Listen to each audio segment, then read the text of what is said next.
Good afternoon. Welcome to Who's Tom and Dick? With your hosts, Martin Weavers and Patrick Mortimer. Howdy. I was going to say that.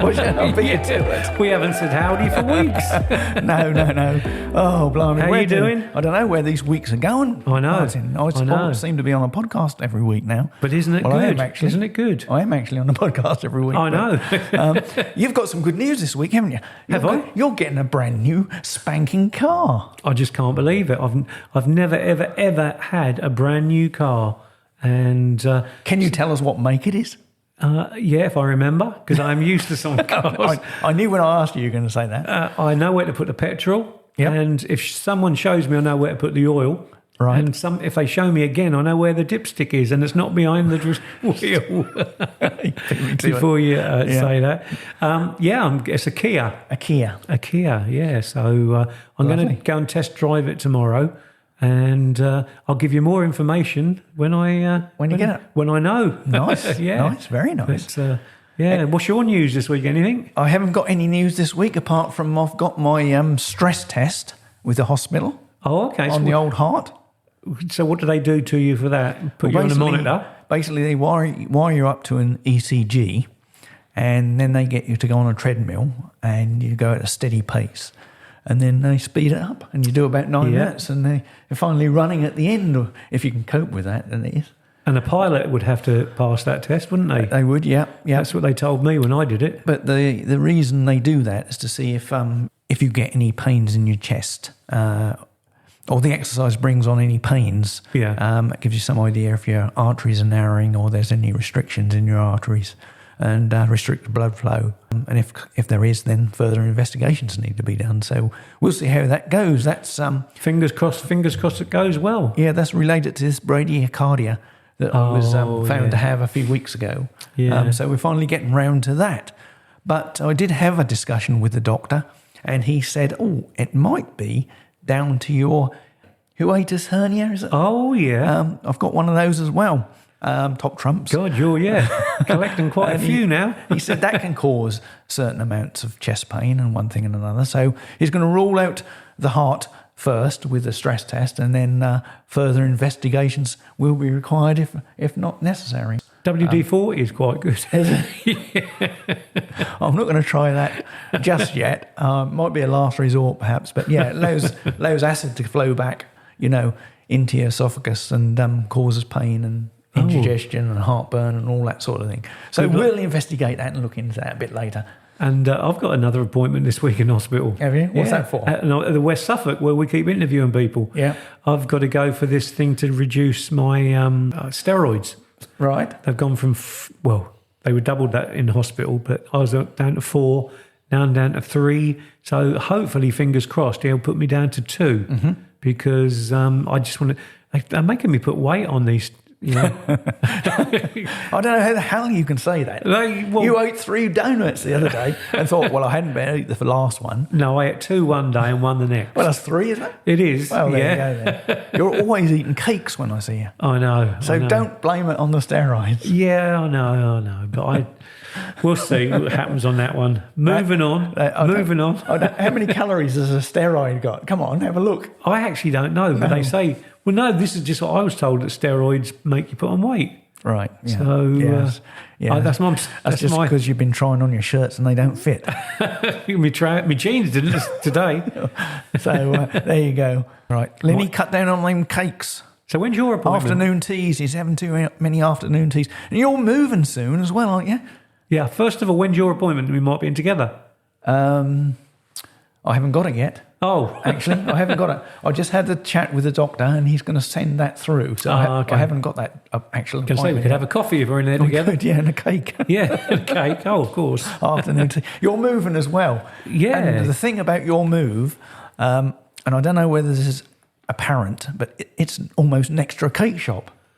Oh, yeah, isn't it? Yeah, I've stopped in there for an afternoon tea occasionally. Yeah. Is that a coincidence? It's a place called Wortham, and it's got a lovely coffee shop there, and they do all kinds of sweets and desserts, and they do, savoury stuff. So forget the steroids. Yeah. Now you're moving next door to a cake shop. Yeah. No way can you blame the steroids for putting on the weight. Okay then. I won't be a regular visitor, just as much as I do now. Okay, Pat, so what's in the news then? Well, the royal family have been in the news this week. Oh. And it's not just one of the members of the royal family, it's two or three of them. In fact, I think it was Catherine, Princess of Wales, who first came to light. She's going into hospital to have some abdominal surgery. Wow. So I hear. And Prince William has spoken out and thanked everybody for their well wishes. Oh, okay. I didn't know that. Yeah. And then, of course, it was King Charles next in line. Yes. He's gone in. Next in line? He is in line. Next in line. In hospital. For hospital. Yeah, he's gone in. I didn't know there was an ascendancy for hospital. He's not next in line. He's there now. Oh, right. He's finally got there. He's over the hurdle. But yeah, he's going into hospital as well. Got an enlarged prostate, apparently. Oh, right. It's not benign, which is Yeah. good news. And he's going to receive some corrective surgery. Poor old Charlie. Got to go into hospital this week for some corrective surgery. Yes. And finally, of course, Was that your impression today- of Prince Charles? And finally, Sarah Ferguson as well. Oh, yeah, she has used to hit be the married, headlines. Into the family, weren't she? Yeah, Fergie as we know her. She's recently had breast cancer, and her medical team have now identified that she's suffering from a malignant melanoma. Wow. Now, do you know what? You No. saying all this has given me a sudden thought. We ought to write to the royal family and ask if they'll come on our podcast. Don't laugh. I tell you what, don't laugh, because we have got some cracking people lined up for our podcast. I know we have, yeah. And we're going to tell people at a later date, some of them, but people all over the world would want to come on our podcast, you see. But anyway, yeah, it's quite interesting because I've said because she's a redhead, she's susceptible to, or is susceptible. Why do I keep using these long words I can't say? I don't know. To this kind of skin cancer. And anyone with red hair should stay covered up or wear protective sun cream lotion if they're out in the sun playing sports or anything like that. And you know why, don't you? Because my wife is a redhead. Yeah. You didn't know that because her hair's a different colour now, but they've got one layer of skin less than everybody else. Oh, really? Yeah, because my wife frequently tells me that. I'm sure she does. Don't know where you can get an extra layer of skin from, do you? I thought she was pretty thick-skinned to put up with you. But there you go. No, that is fact. That Poor is girl, fact. I now know why she's suffering so badly. Anyway, have you got some interesting subjects today? Oh God, yeah. I've been looking up all about using a defibrillator because we often mention it on here. Where is your nearest defibrillator?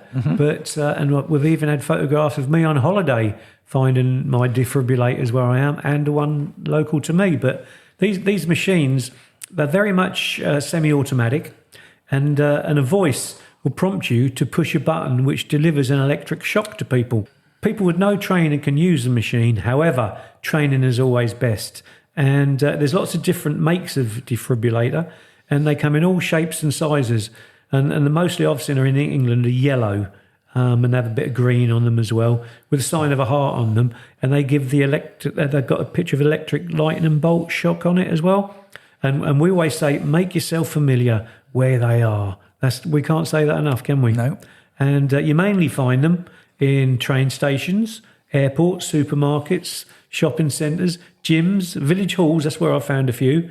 And phone boxes, which we only really said, they put them in phone boxes, but all those other places, you will find them. Right, okay. So when you come to one of these cabinets and you find it locked, what do you do?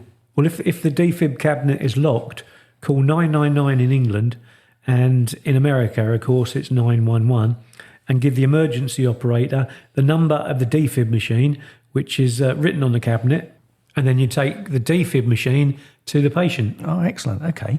What about at work then, Martin? Should every workplace have one, or do the workplace have one?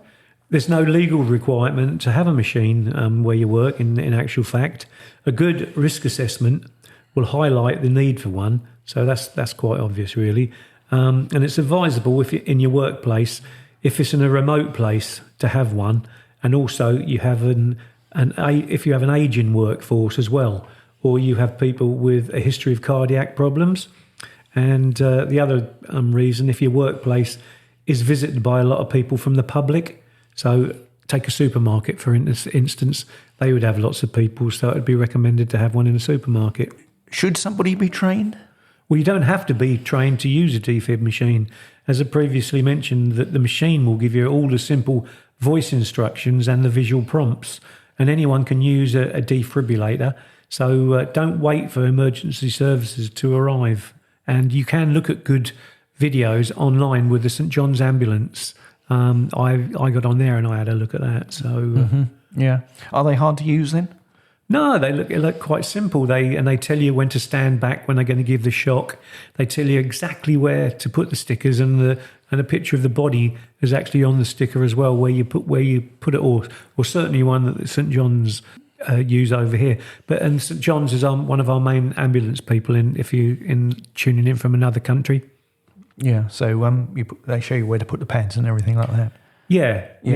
And they'll check the heart rhythm of the person and determine if the shock is needed and to be administered, because it won't always be needed.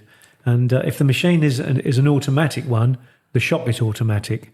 But if the machine is semi-automatic, the voice instructions will prompt you to push the buttons and deliver the shock. So it's all quite straightforward. Right. And what about CPR then? Should you still do that when you're using a defib machine? When using a defib machine? Well, the answer is yes. And as soon as possible. Always try to learn CPR, because it can increase the chances of survival by twofold, from sudden cardiac arrest, and the machine will indicate when to start and stop the CPR as well. And it guides you completely. And as I mentioned earlier, when you stand away. And just one little note, don't touch the casualty when the defibrillator administers a shock. The machine will tell you to clear. Yeah, I suppose the last thing you want to be doing is administering CPR and then press the button, because you'll receive the shock as well. And also, it would help if someone's there to help you as well. Someone can be doing the CPR, and while the other person is getting ready to set the machine up. Okay, that's fine then, Martin. Can you actually harm the patient with a defib? Well, you won't hurt the person if they're not in cardiac arrest, because the machine won't administer the shock. And even if you press the button, as it's detected a heartbeat, you see. So, right, okay. What about children? Can the defib be used on children? Yeah, they can be used on children, but over the age of 8, because the pads are designed for this. The children aged between 1 and 8, you have to use a paediatric defibrillator with paediatric pads, and the pads adjust the current delivered during defibrillation. All right. Yeah, but you must only use the machine in an emergency on a child, because if a child's too small, and you have to put one pad at the top on the right and the other in the centre on the chest. And the bottom left should be placed between the shoulder blades. So, but these will all be shown on the machine. All right, okay. And what about pregnant women? Can this be used on pregnant women? Well, you can use a defibrillator machine on a pregnant woman. Yeah, there's no reason why you can't. Oh, good. Supposing the person has a pacemaker, what does that entail? Well, if you suspect the person has a pacemaker and you can feel it, don't place the pad directly over it. If the casualty has a medication patch, you remove that before applying the defibrillation pads. Can you use the machine in the rain? Why are you getting worried? You know what they say, electric and water doesn't mix. I just wondered, really. Well, you can use the machine if it's been raining, but ensure it's dry. Yeah, okay. And dry the casualty's chest before using it. But also make sure there's no direct contact between the rescuer and the casualty, and when the shock is delivered. Yeah. So it's just a bit of a stupid question, but, it must run through your mind if you're, doing it in the pouring rain. Oh, yeah. What about clothing? Obviously, you've got to remove clothing from the patient, haven't you? Yeah, some bits you have to. Any clothing or jewellery that might interfere with the pads should be removed. or just cut away. But I don't know if everybody have a pair of scissors on them. But I suppose you just pull them away, wouldn't you? And things like that, and needs must at the time. As the pads have got a contact on the bare skin, you see, and any clothing containing metal, that's got to be removed, including an underwired metal bras and things like that for women. Yeah, I was just going back to our entertainment days when we used to get rapidly changed in the dressing room, and I have this image of you with all your hair on your chest. Do you have to shave them? Well, people ask You've about just had that image come to your mind now. Yeah. People ask about the shaving the casualties. Well, if they're really hairy, i.e. who, and you can't get contact, then you should. Some machines are supplied with razors. So if you're responsible for maintaining a defib kit and in the workplace, wherever you are, it's good practice to put one in the kit. Right, okay. So it doesn't mean that you've got to give them a proper shave, No. Anything for the weekend, sir. just the area where you're going to place the pads. I take it. Don't get carried away. What about the information? These are electronic digital defibrillators. Is the information stored anywhere? It's stored on a little microchip. If it's in the machines, and it can be used for the casualty and any statistical effectiveness of the defibrillators. Oh, right. That's quite interesting subject, isn't it? It is, and I always say, we always say, make yourself familiar where you can find a defib machine. And as I said, you can get on YouTube. You can find, I'd go on the official ones, not on ones that people have made at home and things like that.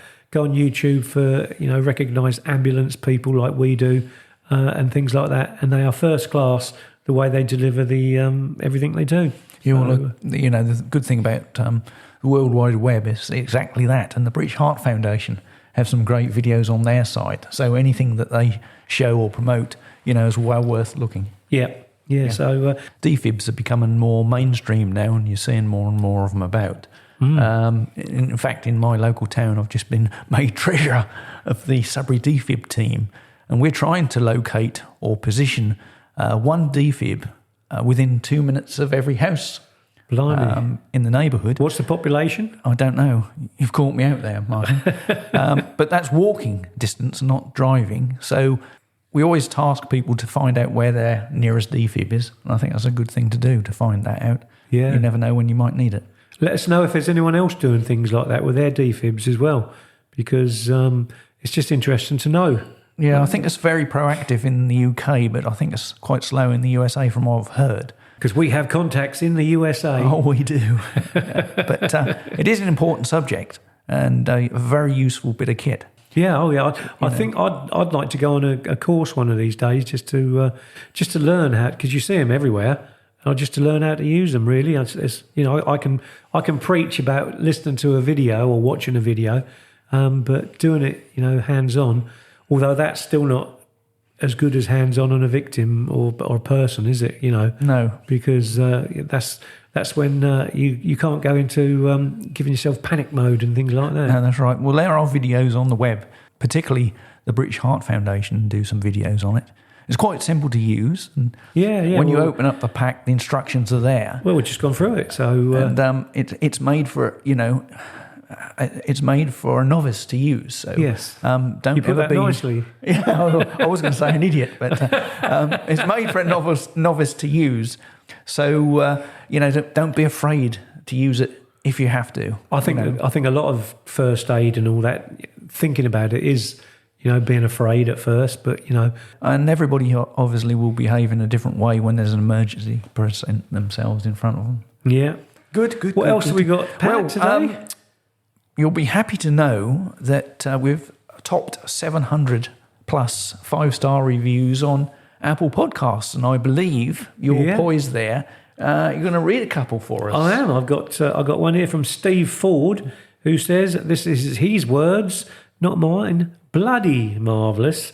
The voice of the families and friends need to be heard, and thank goodness you all had the courage to say it. Candidly, honest and sincere. If you're supporting a loved one, take a listen and then start talking. You're not alone. So that was the one we had in with our wives. Yeah. That was. So was that episode I can't remember what episode number that Episode 10. Episode 10.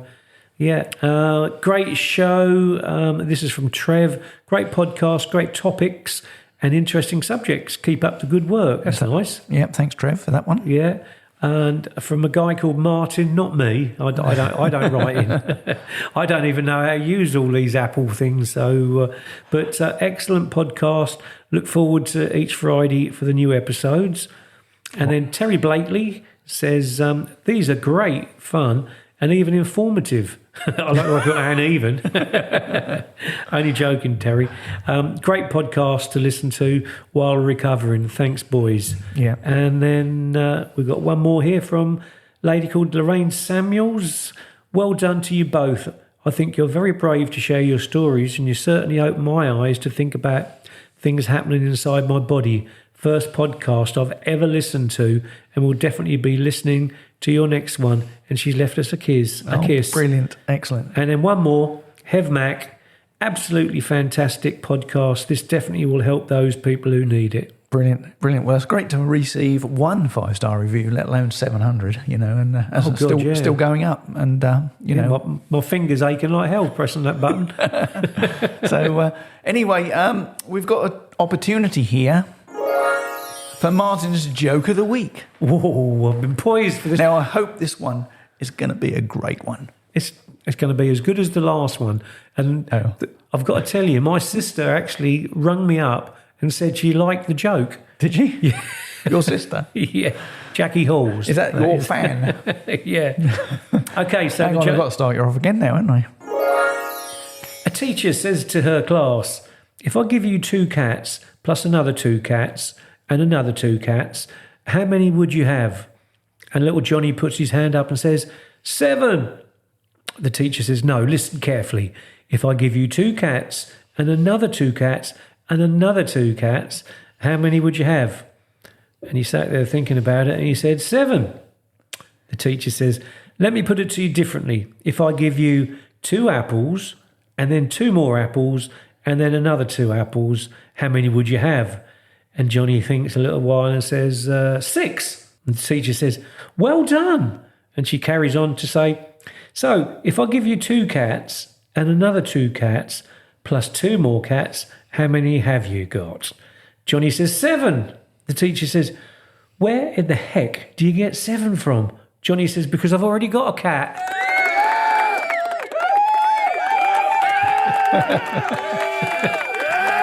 So you laughed. I was just wondering if we got any listeners left after that. It was a long one, wasn't it? Anyways, we're sort of coming towards the end of the podcast. Have you got anything exciting happen to you apart from the new car? Well, and the new house, and it's just a matter of waiting on everything. Yeah. I do hate waiting too long, but at least with the car, it'll just be tomorrow. But the house, we've given a date when we want to move. So and then we're thinking about what we're going to do in the new house, but I mustn't get too excited in case it all falls through. So it's time to collect some pallets for some new furniture, I guess. You never know. But when I looked at the garden, there's already some pallets there. Right. And what they're doing, they're making a little log store because we've got a wood burner. And Linny's always wanted a wood burner. So what about you? What are you up to apart from your... waiting for your hospital appointment? Well, we've got the football, of course. Good old Ipswich Town pushing on, as they do. Yeah. Trying to get promotion this season, so I'll be going to that. Just to let listeners know, probably they don't know that you've got this wonderful title in Spain known as the Pallet Man. I have. Do you wear a cloak with that? I don't. But, it all came about when I used to collect pallets when the lockdown was on. And I used to make things out of pallets. And I remember for my 60th birthday out in Spain, someone secretly crept into my garden and they put a pallet and it said they'd painted Happy 60th Birthday Martin on it. So that was quite funny when I woke up, especially when I found out who did it. But I used to make things out in Spain and used to sell them. And then there's a programme on British television called Bargain Loving Brits in the Sun. And I applied for that and I got on as the Pallet Man. Right. So it's on there. Is it a bird? Is it a plane? No, it's Pallet Man. If you had a special power as a Pallet Man, what would it be? I know exactly what. I'd stop all illness all over the world. I wouldn't want any money or anything like that. I'm quite happy as I am. I'd just like to stop all the illnesses over the world. Mm-hmm. Right. So what about you? If you had a special power as that podcast man? Podcast. You've caught me on the hop now, really. Oh, well, you caught me on the hop. I think I'd just like to be able to see into the future. Really? Yeah, that'd be quite good. I thought when we said I'd like to see into, I wondered what he was going to say then. Either that or sort of be invisible so I could follow Wendy shopping. Yeah. And stop her making some of the purchases that appear on my bank card. You just look at her receipts, can't you? No, she sneaks things in. Oh, she went right. shopping the other day with a friend and she come back with about 4 or 5 different items. And I said, oh, well, that's not bad, 4 or 5 items. And then, damn me, the next day a parcel arrived in the post and there's a pair of shoes. And I said, where do they come from? And she said, well, we went out shopping yesterday and I bought 5 items. And they hadn't got the shoes in my size, so they got them and sent them to me. So it went up to 6 items. Oh, God, so I don't know. If we did that joke with Wendy about how many shoes has she got, I know. we'd end up with about 106. She wouldn't be able to give you a definitive answer to that question. I can guarantee it. They're everywhere. Yeah. Your new car. Yeah, going back to the Going Kia. back to your new car. You're going to see the man tomorrow. Yeah. Are you going to Kia itself? Are you? Yeah, the dealership. The dealership. So are you going to be able to choose a colour? Yes. Now, this is going to be interesting. What colour are you going to choose? Now, let me think. Haven't you thought in advance? Haven't you got something in I could do it after my favourite football team. Yes. So let's go do it after Arsenal then. You're going to go for red, are you? Yeah. I've never had a red car. No. I've had a maroon, but never a red. Do you know there's more accidents involving red cars than any other car? I'm going for a blue car. What's the most popular colour? It must be white or silver, isn't it? I think that's dropped out the rankings now. I think, people are going for more garish colours. Oh, really? Especially the electric cars, they're all starting to come out in sort of oranges and bright greens and things like that. Oh, God, yeah. We saw a bright green, no, it was a horrible greeny one on holiday, I remember, and I'd never seen a colour that before. All right. Well, I should reserve judgment on colour until you see the swatches that you put in front of you. Yeah. Are you taking the lady wife? Oh, yeah, she's coming with me. All right. Yeah, So she's got a day off from work, so it's worked well. So I'll put when we get the car, I'll put a picture of it on the website. right. Okay. So the chances of you getting the colour you want are pretty limited then, really, I imagine. What do you reckon? Linny will pick it? Probably. Probably, yeah. Especially if you mention Arsenal and red. My God. Anyway, what have we got coming up next week, Martin? Fill us in. I'm so looking forward to this one. I mean, I look forward to lots and lots and lots of interviews and things like that. But we're interviewing my gorgeous cousin, Karen. That's Karen Turner, isn't it? Karen Turner, yeah. Yeah. She unfortunately she suffers from multiple sclerosis, which she has done for several years. But what she's going to do is give us an insight to how she got it.